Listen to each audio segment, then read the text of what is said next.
Hello everyone, welcome to Achievers IAS classes. Let's begin our discussion on the current events of 22nd May 2018. The first issue in news is regarding the efforts made by the Kerala government with the central government authorities to contain the threat of the possible outbreak of the Nipah virus infection.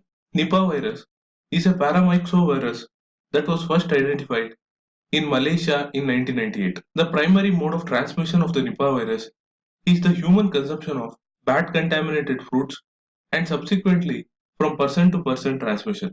The natural host of the virus are fruit bats, but pigs are considered as the intermediate hosts, and both animal to human and human to human transmission have been documented in the past.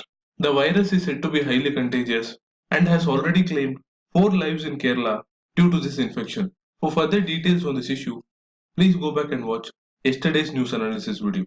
Now let's move on to the next issue, which is an editorial regarding the new Insolvency and Bankruptcy Code.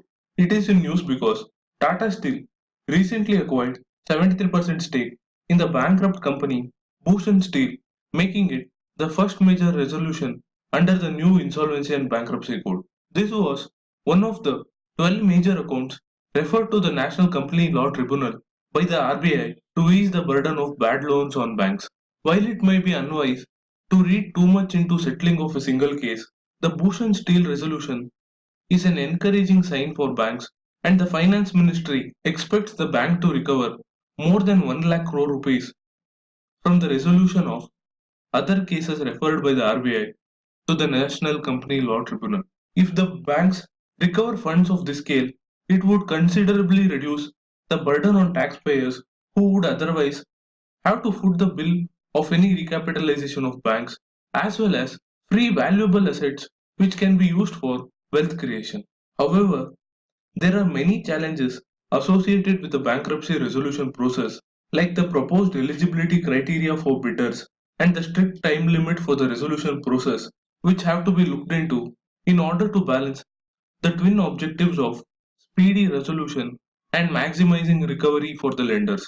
Therefore, the government should implement the recommendations of the Insolvency Law Committee to relax bidder eligibility criteria as well as amend the bankruptcy code with the goal of maximizing the sale price of the stressed assets. With that, let's look into the next issue, which is regarding the recent amendments proposed by the Securities and Exchange Board of India to the listing obligations and disclosure requirements regulations, which has to be complied by all the listed companies. According to the proposed amendments, listed companies have to make a quick disclosure in the event of a default on debt securities, or even if the company is expecting a possible delay or default in the payment of interest or principal amount. Further, it makes it compulsory for a company to disclose within 24 hours any default or an expected default in payment of interest or dividend on debt instruments such as non-convertible debentures or non-convertible redeemable preference shares. Companies will also be required to report any material deviation in the use of proceeds on a quarterly basis instead of the current requirement of providing such information every 6 months. The next issue in news is regarding the recently held informal meeting between Russian President Mr. Vladimir Putin and the Indian Prime Minister Mr. Narendra Modi.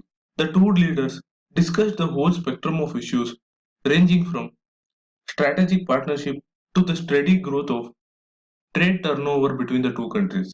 The two sides also discussed the possible impact of US sanctions against Russia under the Countering America's Adversaries Through Sanctions Act, which is a US federal law that imposed sanctions on Iran, North Korea, and Russia.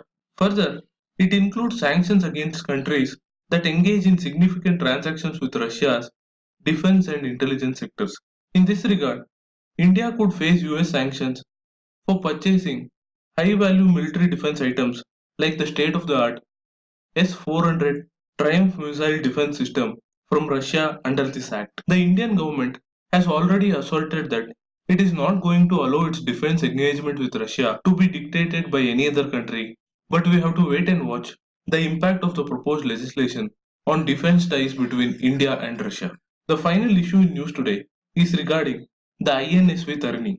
INSV Tarini is the first Indian vessel with an all-woman crew to successfully circumnavigate the world in 254 days.